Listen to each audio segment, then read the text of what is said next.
Hey everyone, how you doing? I'm Benner from Black Fawn Distro, and welcome to another edition of Takeover Tuesday. We have got a awesome show for you tonight and an awesome broadcast. This is our actually our second season finale, taking a little bit of a break at the end of the summer here. But we've got just around the corner, we've got Desmond coming live from California, all the way from California. He'll be joining us in 2 or 3 minutes here, and we'll be talking about all kinds of awesome stuff. He's got a wicked YouTube channel called Desmond's Flicks. I highly recommend that you subscribe to it, and check out all the reviews that are on there, from horror films to genre films to everything else in between. But before we get to that, we've got a bit of a news update. We just started doing this just to give everyone just a heads up as to what we have going on, how we're doing it. Listen, lots of great stuff coming out right now. We've got our store, which is available at, or you can find online at www.blackfawndistribution.com. It's packed with all kinds of stuff, including these two beauties, Harpoon and Bite, just re-released with the retro artwork that we just had designed. It was a collaboration between ourselves, everyone here at Black Fawn Distro, as well as with Small Dog Design and Fiction Design, who actually came up with the original artwork. So very, very cool. And you can actually pick up Bite exclusively at Sunrise Records. So if you go to any Sunrise Records, just throw this up on the screen for everyone across the country. In Canada, you can pick up a copy of Bite, which is currently on sale everywhere where you can find a Sunrise Records. Make sure you go in there. It's a great store, Canada's record shop, and they've got a selection of Blu-rays and DVDs as well. So in addition, we also have in stock now freshly ground Black Fawn Distro coffee. This is our Deadly Grounds collaboration that we actually just did. Deadly Grounds, the most amazing, badass coffee company in Canada. But we just came up with this awesome blend, which is Appetite for Caffeination, Sweet Toffee O' Mine, little GNR reference there. This is your rock and roll coffee. It tastes like toffee. It's delicious. It's also got an extra bump of caffeine, which keeps us going throughout this horrible, terrible pandemic. But we will still be using this on the other side of this horrible pandemic as well, because it is awesome stuff. So anyway, you can also pick this up in our Black Fawn Distribution online store. It's for the low price of $15 a bag, and I highly recommend it. I've been drinking it all week, which means I'm going to talk a million miles an hour right now. But like I said, on the other side of this, we got Desmond joining us from Desmond's Flicks, sorry. And we're going to talk about all kinds of stuff. So we're going to talk about his YouTube channel, what he has going on with his upcoming projects. And also we're going to talk about some Tarantino. We're going to talk about physical media, all kinds of awesome stuff coming up. So make sure you tune in on the other side of the break here. But like I said, hey, we're doing this collaboration with Deadly Grounds. And what better way to give them a shout out than to play one of their commercials. They are located in Durham. They also do a awesome delivery and shipping, have an awesome delivery and shipping option that's available on their website. So make sure you find them online and check them out. Deadly Grounds Coffee. Let's hear from them. And then right after the break, we'll jump into conversation with Des.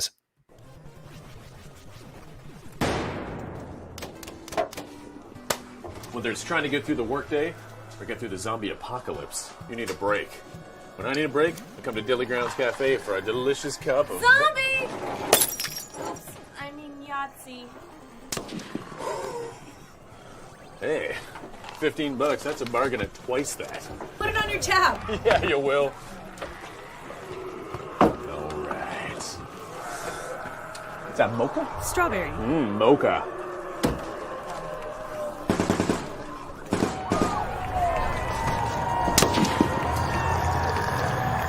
You ready? You're goddamn right I am.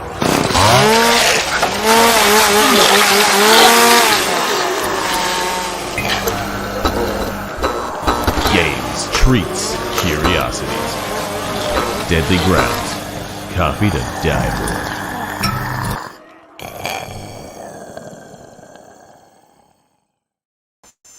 All right. And hey, we're back with another episode and another broadcast streaming live to Facebook Live, YouTube, and Twitch. I'm your host, like I mentioned before, Benner from Black Fawn Distro, and I'm joined by the awesome, amazing Desmond, coming all the way from California, like I mentioned just before the break, from Desmond's Flicks, which is an awesome YouTube channel that you should definitely subscribe to. Des, welcome to the program. How you doing?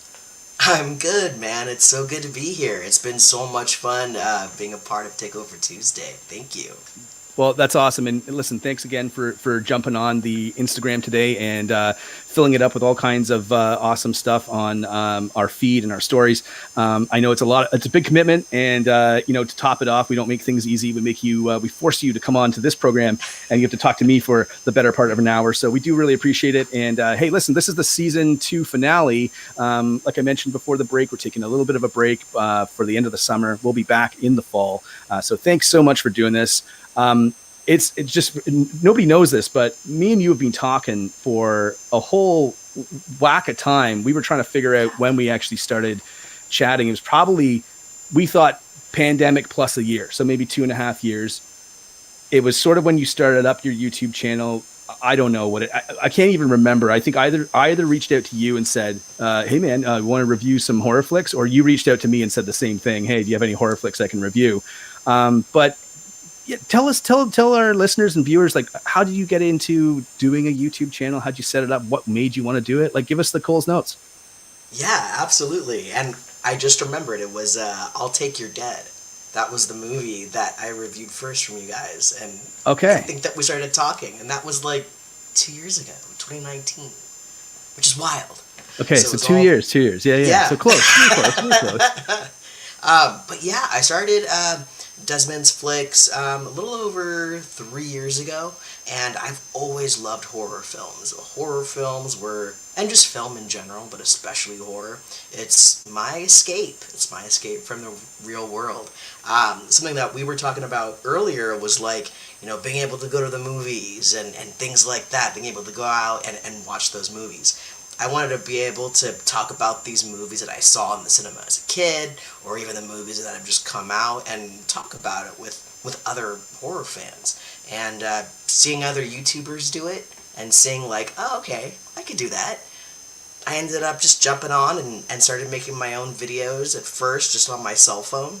And then from there, worked up to just making it on a PC and Premiere. And over time, it's pretty cool that I'm at a little over 2,000 subscribers on YouTube, and it's it's a cool little group of people that are hanging out at the channel. It's been a blast. Yeah, I mean, no one's more passionate than horror fans, and with the amount of content that's out there right now, with respect to everything else, I feel like horror sometimes it's kind of has these ebbs and flows where it kind of bubbles to the surface and mainstream coverage. But it's always got a great group of people and a great community of people that want to talk about that stuff. I'm one of them for sure, obviously. I mean, starting this, I mean, I went through your channel, and I've been watching your channel probably for the better part, like you mentioned, of 2 years, maybe 2 and a bit.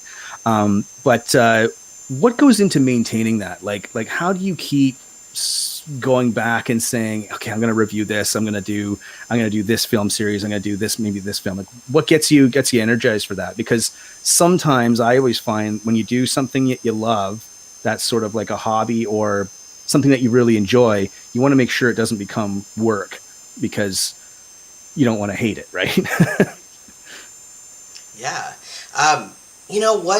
What kind of like it keeps me passionate is, I mean, the Patreon honestly keeps me going, because seeing the people that are supporting me on there saying, hey, I want to request these films, and it gets me interested to watch films like The Innocents from 1961, which is, a film based on the Turn of the Screw. And it was cool being able to like experience that film. And so it's a combination of that, as well as, I just feel like I end up picking a lot of films that I relate to personally, or films that I think might be interesting to talk about. And also just like taking the breaks when you need them. That's what I've learned over the last 3 years of being like, okay, if I'm feeling like I'm not having that passion anymore from making these videos, I'm going to take like a week off and, do something else outside of that to kind of recenter and then come back even more excited. That's kind of how my process has been over the last 3 years. So just, I mean, that's a fascinating way to look at it too, right? Just from saying, like, if you take a step back, and a lot of people kind of think about doing that on a daily basis, but actually never get to do it. When you come back to it, you can have a fresh viewpoint on what's happening, and just coming back to it with a fresh set of eyes might give you some more inspiration as to what you want to do. Right. So, I do just wanted to make a comment just to say, I guess there might be some sort of feedback happening right now. So we do apologize for the technical difficulties, but I'm good. I'm not sure what everyone else is hearing out there, but thanks for the comments. If you do have other comments and have questions for Des, please leave them down below in the comment section. If you're tuning in on Facebook Live, and we'll try to get to them throughout the broadcast and see what we can do. So anyway, we're going to keep going. Hopefully it's okay for everyone out there, but it's just, hey, this is live. This is live television, right? So, I mean, we just go with what we got. So, but let's talk a little bit about, so you have a Twitch account as well that you jump onto. You've also got the Patreon account that you have, and you started with the YouTube channel. How do you have plans to kind of integrate those, or how do you integrate those to kind of sort of expand your reach to your audience? The main way that I try to do that is having that connectivity of horror and cinema. I do venture outside of horror on Patreon. That's where I'll talk about Tarantino. Right. But it's usually the connective tissue is horror. And a lot of people that come to my YouTube channel come over to Twitch, and I'll be playing like Resident Evil 3 on the PlayStation 1. And we'll end up talking about films from that era, or talk about, the other games that were a part of that era. So it always comes back predominantly to horror, because I really want that experience for anyone that comes to visit Desmond's Flicks, whether it's on YouTube, Instagram, Patreon, Twitter, to have that feeling of like, oh yeah, this is like, another horror nerd that I can geek out with. Right. And do you find that you have a lot of crossover from people that maybe have discovered you on YouTube as for your horror flicks, like your horror film reviews, and then carrying that over into what you're doing on Patreon and that sort of thing? Or do you feel like how do you feel that like is the YouTube channel, that's the main focus, right? But then you have these branches that are sort of like these tentacles that are kind of going out to different people? Exactly, yeah. So it's a way for me to be able to kind of, if I really want to like get into an old school game, I can do that on Twitch. Whereas YouTube is where that's home base, basically. That's where you're going to be able to see the more high quality videos, where I'm going to be releasing a video every single week. Like with, I've been reviewing all the Texas Chainsaw Massacre films, which was a Patreon request. Yeah. And it's the best. It's the original. And I've been going through all of the films, every single one of them, and just doing a full breakdown of every film and how they were made. And I'm doing the same thing with the Fear Street trilogy coming up, Awesome. Which was a ton of fun. Those films were a lot of fun, and I'm looking forward to digging into them. And a lot of this content is brought to you by the Patreon community. So much of it is from the people that enjoy the content. They come to Patreon and like, you know what? I would love for you to cover all 3 of the Fear Street films, and you can request that. And so that's my way of being like, how can we be able to, have more engagement with my audience, and also have content that I know my audience is going to want to see because it's coming from them. So fill people in. Like, what's the how do they get involved with the Patreon, and how can people get on that to make those kind of requests? Yeah, so I have like several different tiers, and depending on the tier that you choose, $2 a month gets you, basic access, and you see the Tarantino videos that are coming out. And then anything above that, you can be able to request a movie review every single month. I have a different guest every month with me to review 3 films from Patreon requests. We sit down for an hour and we review each film and discuss it and go in depth. It's also just a lot of fun to have other content creators from YouTube come on with me and us just kind of talk about cinema and horror films.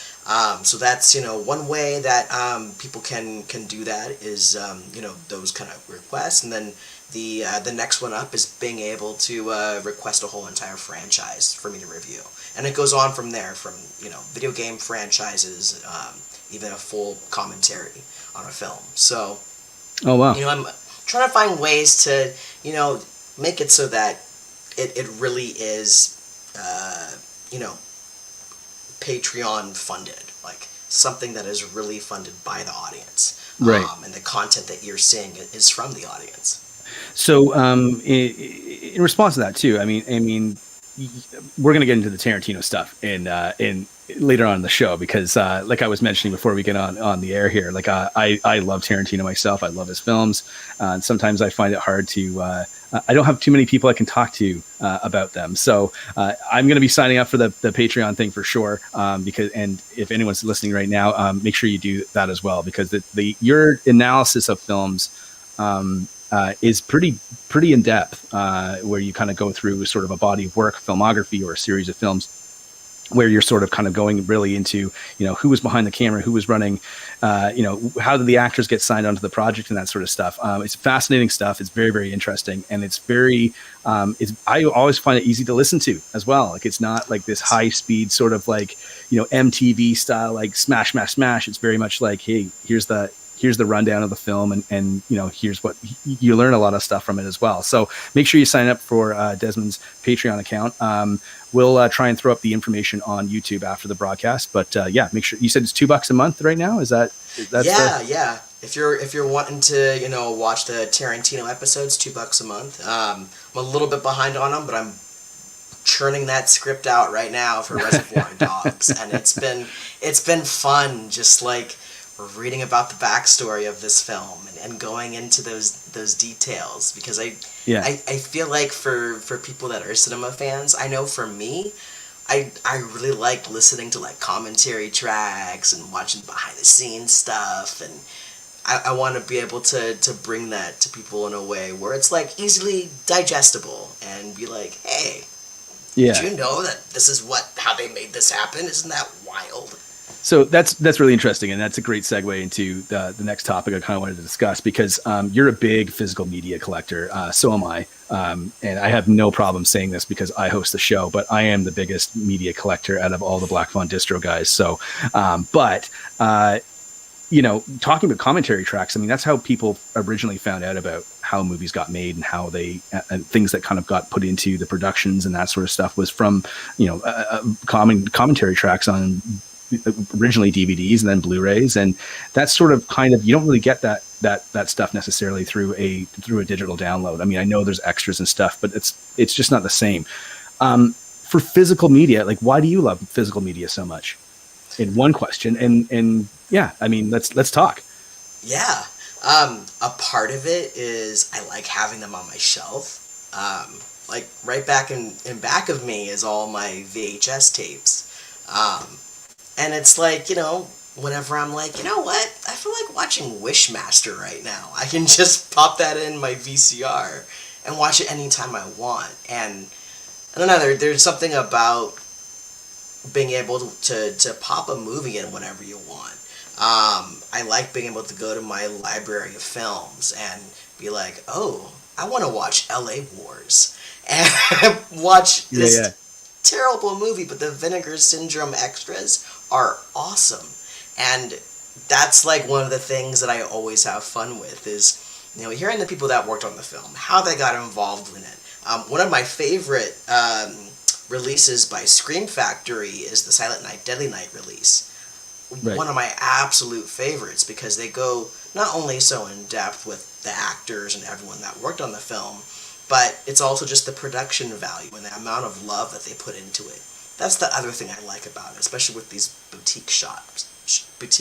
There's a lot of respect for these films that, people would thumb their nose at, They were like, these are, no one cares about these films, but no, people do, and you can see that coming through in that physical media. There's a lot of there's a lot, like, it's funny you mentioned that, because I just recently bought I've been trying to find it for years, but Fire in the Sky, and it just got put out through Imprint, which is out of Australia, so I had to order it from Australia, which was just like it's a challenge.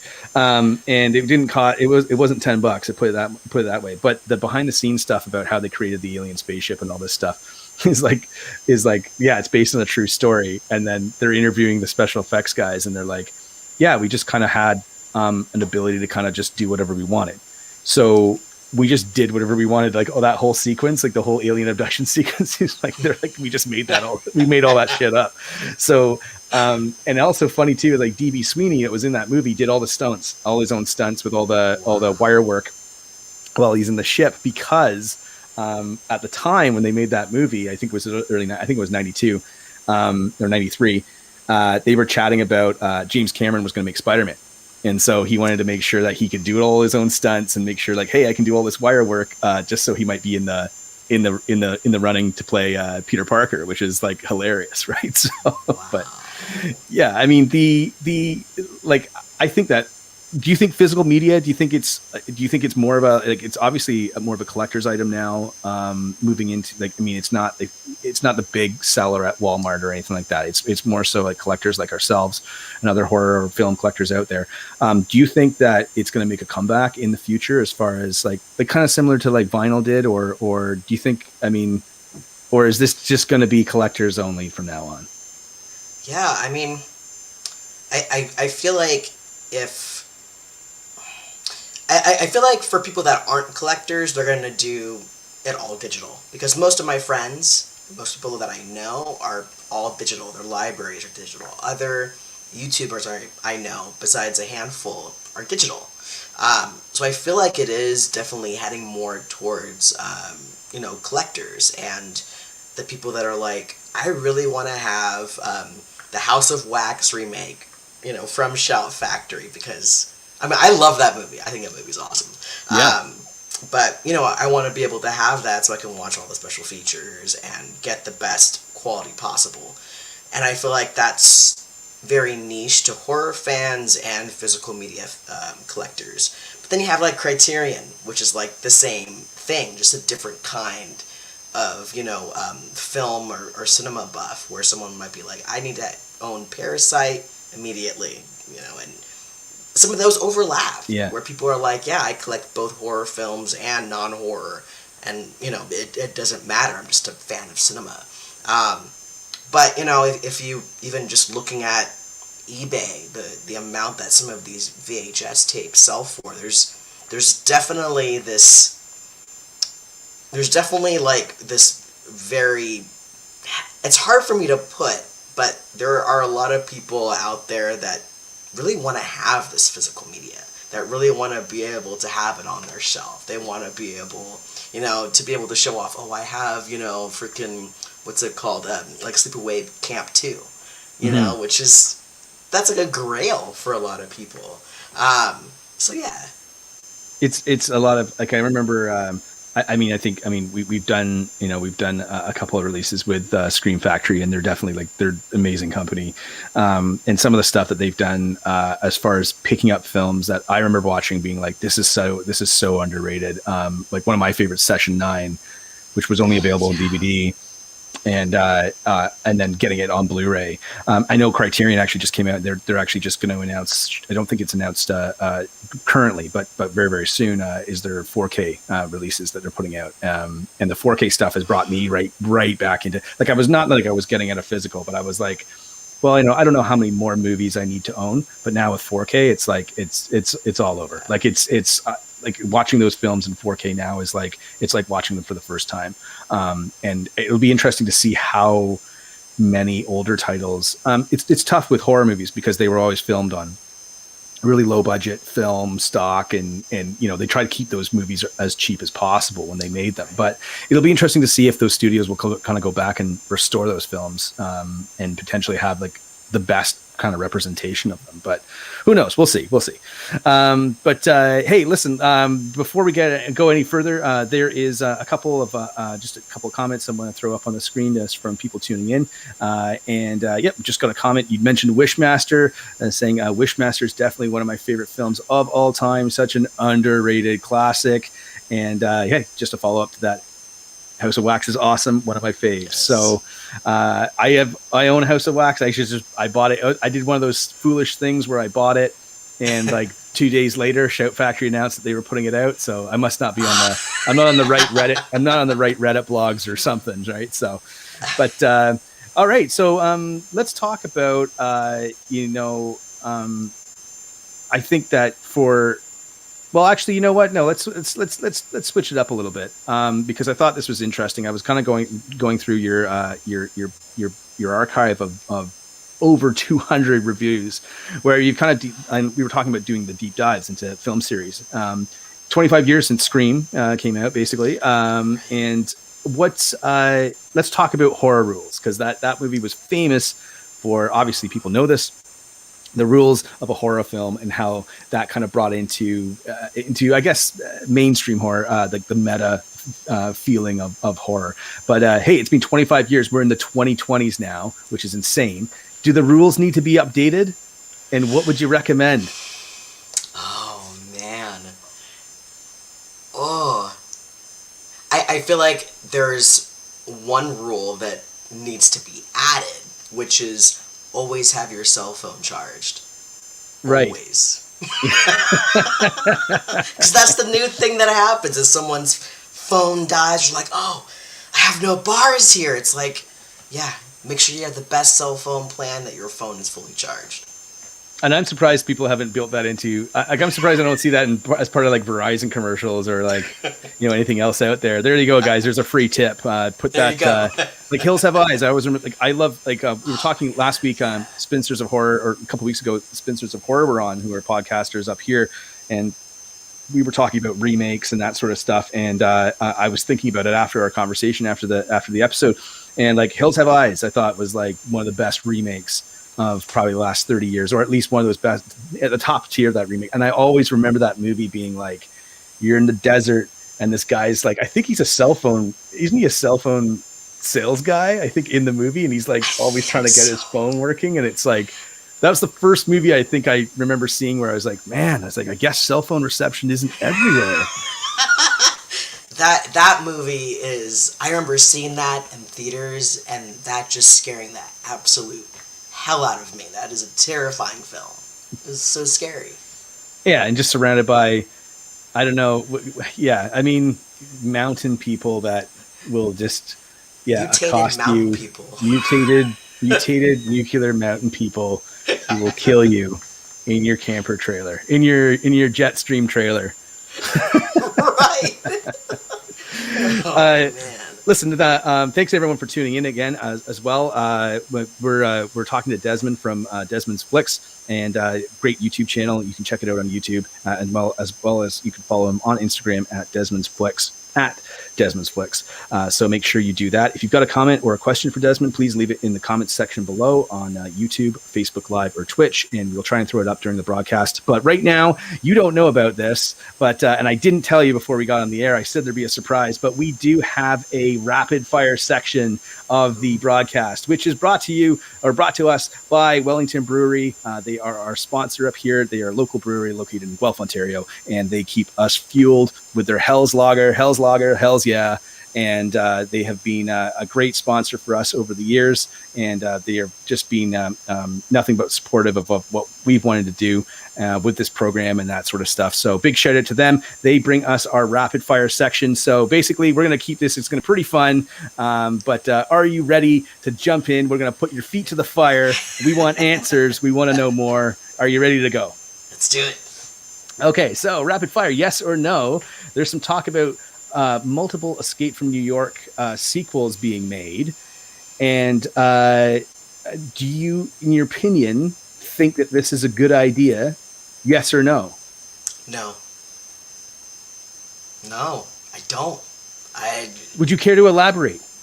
Or just no. give me one no, after seeing Escape from LA, I was like, I'm good. I feel like Escape from New York was perfect. That was when John Carpenter was in his prime, when Kurt Russell was just like in charge of the world. After Escape from LA, I was like, I'm good.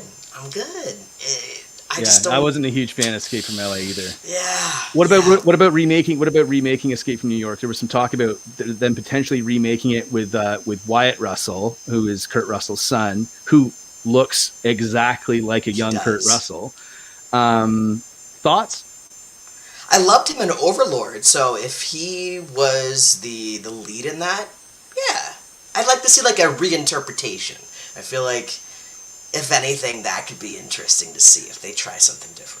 It's funny you mentioned Overlord. I went to see that in the theater too, and we were watching that movie. And I remember halfway through, I leaned over to my buddy, and I was just like, "Man, I was like, that dude looks just like Kurt Russell." Right. And then we watched it a bit longer, and then he leaned over and he was like, "Dude, that's like, it's like crazy. Like that guy looks like a young Kurt Russell." And in the movie, we IMDb'd it, and it was like, "Oh, yeah, it's his son." Explains it. That explains it, man. Okay, so rapid fire. Next question. You got to pick one out of all the films that you've watched and reviewed for your channel. Who is your favorite film villain? Ooh, my gosh. And you got to pick one. None of this like, oh, this guy and this guy and this guy and this guy. Oh man, this is so hard. Wow. Okay, rapid fire, Desmond, rapid fire. You know, I did cover this on my podcast before, so it's not on my YouTube channel. Is that okay? Yeah. Sure. Okay. We'll check. Yeah, we've checked with the judges. We'll allow it. I would say it's, oh my god, I can't remember her name right now, but Hellraiser, it's the evil stepmother. Oh, that's your favorite villain? Yes. Okay, so I don't actually. Right. Okay. Yeah. Yeah, she's fucking evil. Are you looking at? Yeah, look that up. I'm looking that up right now. Yes, Julia from Hellraiser. Wow. Okay, I've never heard that before, but that's a great answer. It's just, she is so perfect at being evil, and once you see her in 2, and the way that she just struts in with that dress and tells Ashley Lawrence, like, I was the wicked stepmother, now I'm the evil queen, and it's like, yes. I love those movies. I remember watching them when I was in I think I was in high school, and just being like, man, these movies are so messed up, man. Like they're still so good. Yeah. I think one of the previous episodes we were talking about Hellraiser 3, and I know Hellraiser 3 always gets a bad rap, but I know it's got CD Head or whatever his name is, but that scene where Pinhead's in this church is like one of the best scenes in the whole series. So yes. I don't know, it gets an extra full star from me for that scene. So I got a soft spot for that movie. I got a soft spot for Hellraiser 3. Yeah, and how it ends, it's the best ending too, because it's like you don't need to watch anything. You're just like, I don't know, we're all screwed. So yeah. All right, so moving right along, rapid fire. So help us out.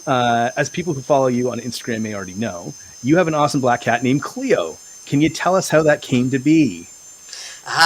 Well, my then girlfriend at the time really wanted to get a cat. I didn't. We went to the local shelter, and we were like in this room full of all these cats, and we see this little runt of the litter, this little black cat. She runs up, starts untying my shoelaces with her teeth. I'm like, okay, that's my cat. And her name originally was Umbreon. And I was like, I think we'll change that. That's an odd name for it. That's a cat. That's the name they gave it at the shelter, or? Yeah, that was her name at the shelter. She was like 4 months old, this little kitten. Took her home, and she was just tearing up the place. And she looked like, the queen of her castle. And I was like, you know what? She's freaking Cleopatra. That's who she is. She's Cleopatra.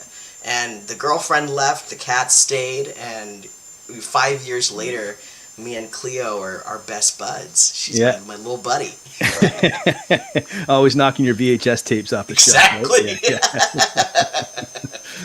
Okay, so we're like I mentioned, we are going to get to this later on, but the next question, rapid fire, what do you want? So we're going to talk about Tarantino, but Tarantino has routinely stated, especially recently, that he's only making one more film. What genre would you like to see him dive into, and why? I'd love to see him do like a full-on horror movie. I really want to see that. We've seen like a little bit of that with Death Proof, which is a cool homage to like exploitation films. But I would love to see him do like a slasher or something like that, just something vicious, but with his just amazing dialogue and characters and the wit to it. Oh, it would be amazing. Second place would be Kill Bill 3, though, definitely. Kill Bill 3, and here's and you know what? Listen, I'm gonna leave that right now. We'll put a pin on that for right now. Yeah. We'll get to that in a couple of seconds on the other side of this. So, because I got to comment on that for sure. So and final question, rapid fire. Tell us more. You've done a lot of deep dives in various films and film series. What's a film or film series that you would like to tackle in the future, and why? Hellraiser. Okay. The reason why is, I've stopped at Bloodlines, and I watched a couple of them at the end, that like the more recent ones, but I haven't seen any of the ones in the middle that I've heard are absolutely awful.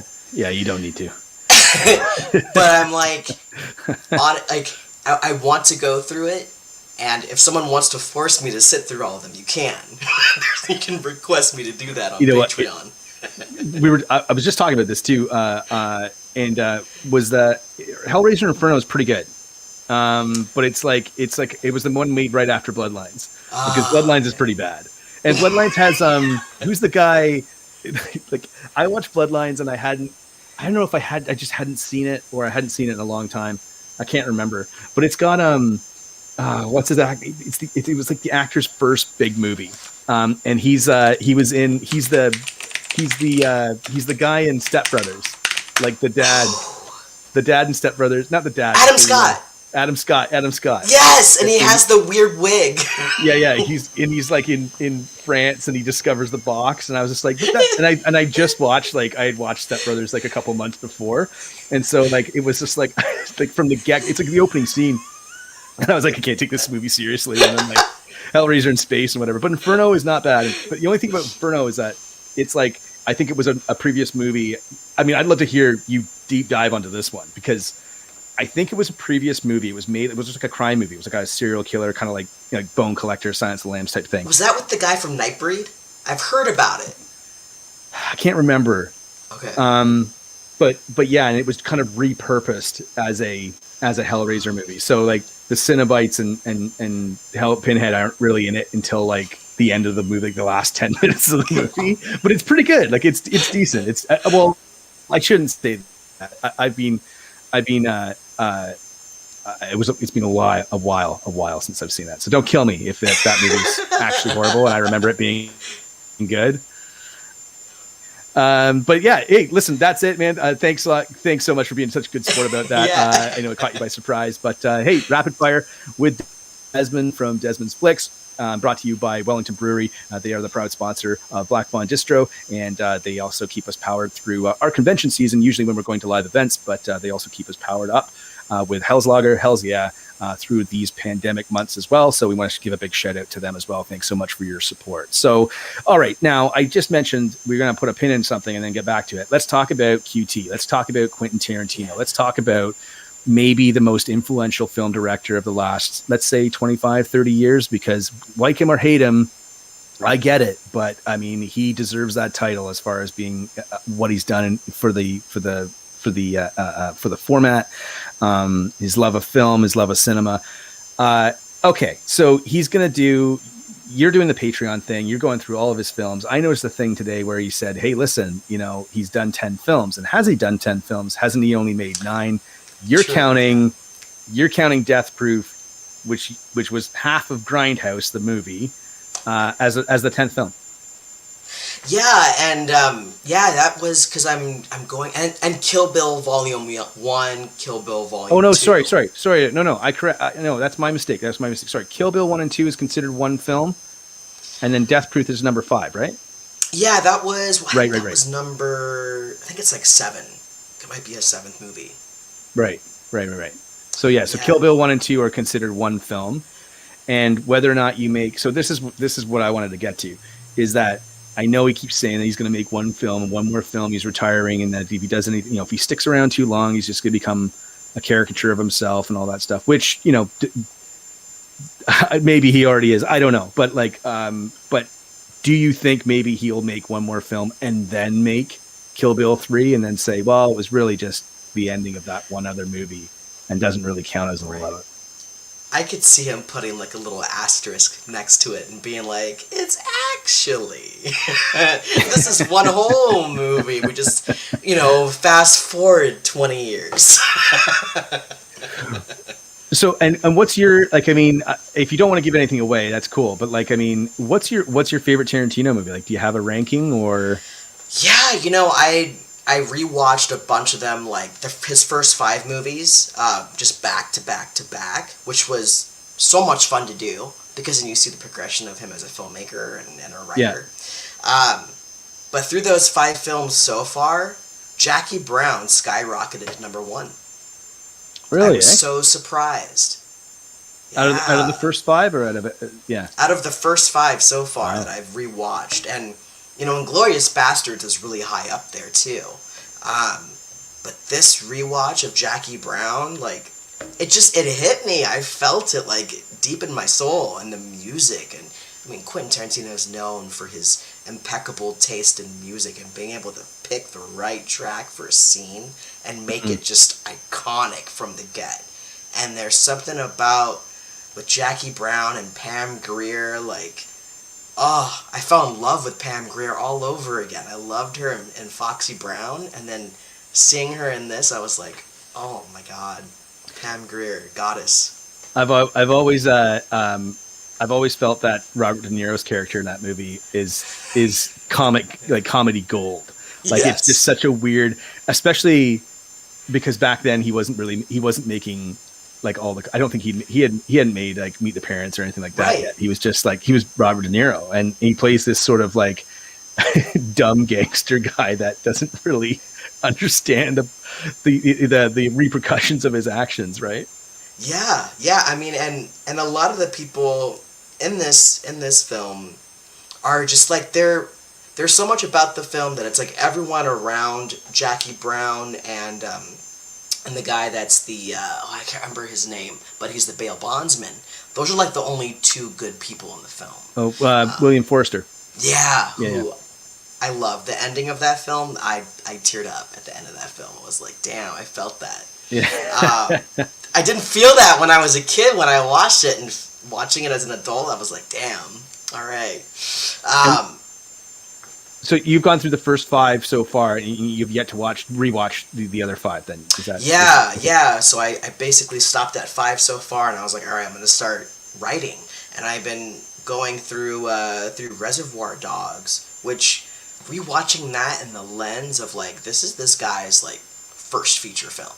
Like, yeah, he wrote True Romance before this, but it was like, seeing his filmmaking and cinematography and, you know, just direction for this film and having like the limited budget that he did and still being able to like make it so thrilling the entire time. Like, we never see the actual heist, but just hearing about it is like, you feel like you've seen it. Or the shootout, like you don't really see at the end. Yeah. I know. Well, I guess you kind of see the shootout in when Steve Buscemi's running down the street a little bit, but I've always found, like, I mean, I don't know what drew you to Tarantino. Let's talk about that a little bit. But for me, I always felt like it was like nothing I'd ever seen before, but reminiscent of something I had seen before. Like not a remake. It's just such a weird. A friend of mine, like one of my guys I grew up with, once said that Tarantino's movies, and this was before all the like the theories of his universe and stuff. Right. So this was kind of around, this would have been before Kill Bill. So around Jackie Brown, just after Jackie Brown. He said, it just always feels like Tarantino movies are stuck in this time bubble where things have happened and yet a lot of other things haven't happened yet. And it's just, all the characters always seem to be in this weird, it's like this alternate universe, which is hilarious because like over time, this has been sort of theorized, and I don't know if it's true or not. I think, if you want my opinion, I think it's Tarantino just being like, yeah, sure, that sounds cool. Like, Right. and like kicking the can down the road, so to speak, and maybe dealing with it later. But I wonder, do you like? I think one of the things for me is that you mentioned True Romance, which is one of my all-time favorite films, obviously directed by the late Tony Scott, but also he wrote the story for Natural Born Killers, and obviously Tarantino is fairly controversial, but I do feel like, again, he's influenced all of these filmmakers like for the last couple decades, and he was doing it in the early 90s, but he's always been balls to the wall. Like, he's always been like right out of the gate, like Reservoir Dogs, like you mentioned, first directorial debut. And that movie is like, that's not an easy movie to watch in the 90s. Like, it's pretty crazy. Yeah, and it was even intense rewatching it recently, like hearing Tim Roth screaming the way that he does. It's like, it's blood chilling. And like Harvey Keitel trying to like keep his cool while being like, "You're fine, man. You're fine." And he's You're like not gonna bleeding die. out. Yeah, you're not gonna die. Say it. And you know, and then you got Michael Madsen being a complete freaking psycho, and he does it so well. There's just like so much about this film. Just it's like mind-boggling how someone could make such an incredible film for their first time out as a director, and it doesn't feel like a first film debut. And I feel like that's why I gravitated towards him so much, because it was like, you know, this guy really understands not only like how to write characters and dialogue, but he understands film. He understands pop culture, and he's really tuned into it, and he's able to take things from exploitation films, blaxploitation, grindhouse movies, westerns, and even films that are these epic World War II films, and he's able to like make them for an audience now that can be able to appreciate these long epics. His films are what got me to watch a lot of older films. Like, I eventually went back and watched like The Longest Day after seeing Glorious Bastards, because I was like, I want to see more films like this that are epic like this, epic war films. And I feel like that's what he really taps into, is just that love of cinema. I could talk about Tarantino all day, because the guy is like, he's a film fan. He's like a film fan's film fan. You know what I mean? He's a fan of film that makes it for other fans of film. And I wonder if, like, I mean, I was thinking about this the other day, because he's obviously been doing the rounds and, getting into all kinds of trouble on various, other podcasts that are slightly bigger than ours. But, I mean, I feel like maybe it's a good time for him to retire. Like, I don't know. Like, I don't want to say that because I enjoy the films. Like, I always feel it's an experience. I never really know what I'm getting myself into.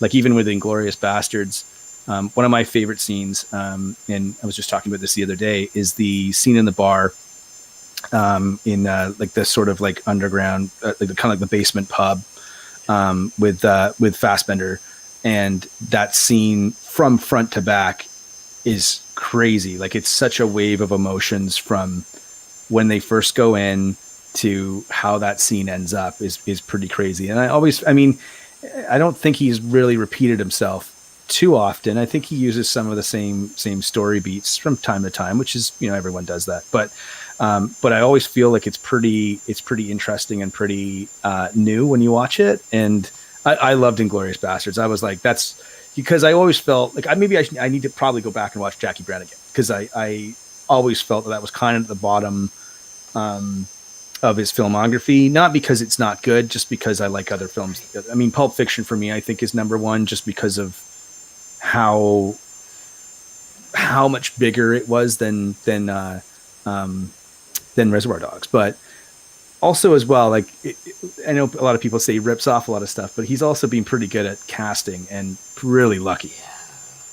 So and so much of his films are homage. Like, you just see again his love of cinema. Like, it's all over his films. Like, I know a lot of people, maybe not a lot, I know there are quite a few people who didn't like Once Upon a Time in Hollywood. For me, I didn't want it to end.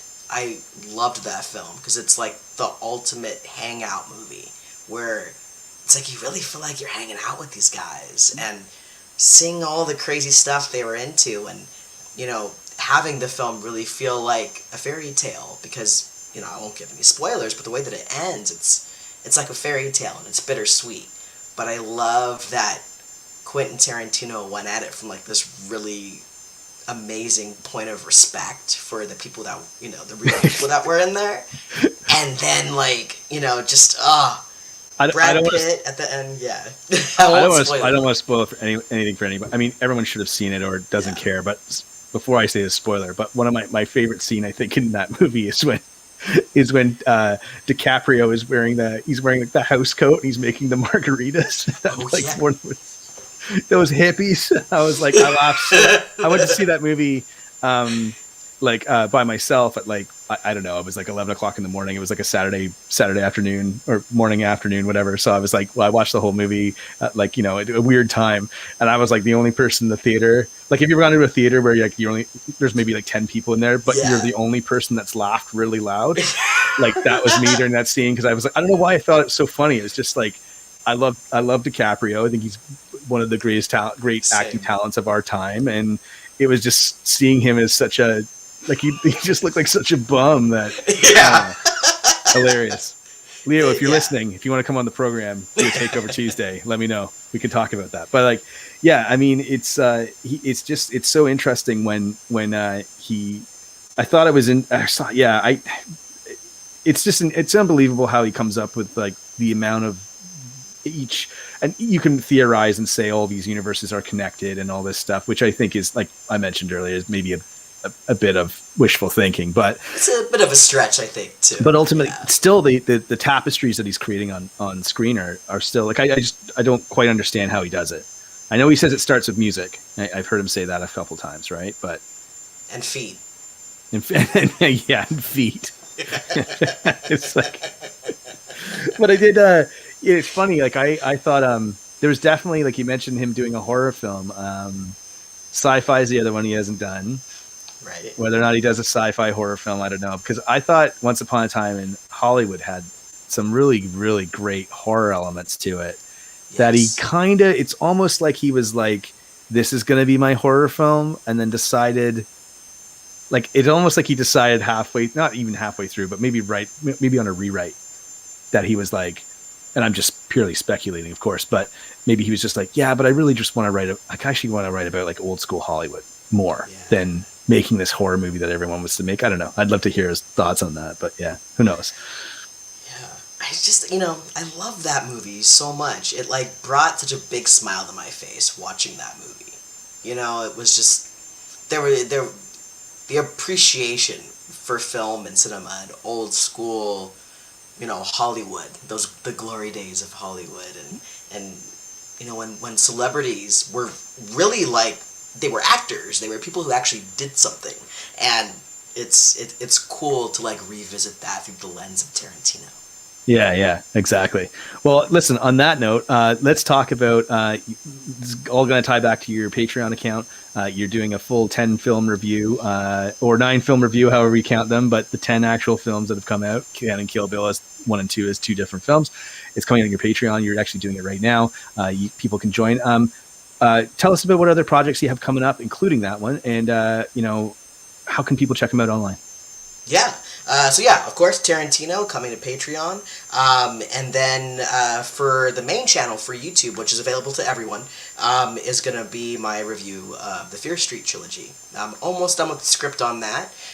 So I'll be talking about all 3 films, ranking them, and letting you know my thoughts on them. And kind of talking a bit about the production as well, and kind of where the inception came from and how it ultimately came to be.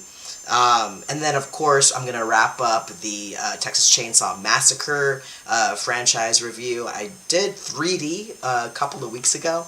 I've been getting a bit more humorous in my videos, where I try to have a little more fun and poke a little more fun at some of these movies. Next generation, baby.